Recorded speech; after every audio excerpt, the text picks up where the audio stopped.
জাতীয় ঐকমত্যের নামে জনগণের সঙ্গে প্রতারণা করা হচ্ছে বলে মন্তব্য করেছেন জাতীয় নাগরিক পার্টির আহ্বায়ক নাহিদ ইসলাম।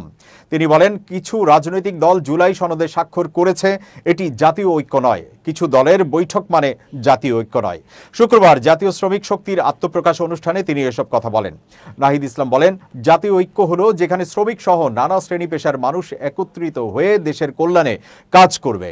কিন্তু শ্রম কমিশন ও স্বাস্থ্য খাত নিয়ে কোনো আলোচনা নেই। সংস্কার কমিশনে শুধু নির্বাচন নিয়ে আলোচনা হয়েছে, সেখানে গণতন্ত্র নিয়ে ভালো কোনো লক্ষণ দেখা যায়নি। তিনি বলেন, আজ ঐতিহাসিক দিনে জাতীয় ঐকমত্যের নামে জনগণের সঙ্গে প্রতারণা করা হচ্ছে, আর জাতীয় শ্রমিক শক্তি রাজপথে আন্দোলন করছে। কলকারখানায় আগুন লাগছে, যেখানে শ্রমিকের জীবনের মূল্য 2 থেকে 3 লাখ টাকা নির্ধারণ করা হচ্ছে। এ সময় নাহিদ আরও বলেন, ফ্যাসিবাদী আমলে যেসব মাফিয়া ছিল তাদের আইনের আওতায় আনা হয়নি, বরং তাদের ব্যবসা সুরক্ষা করা হচ্ছে। তারা শ্রমিকদের শোষণ করেছে।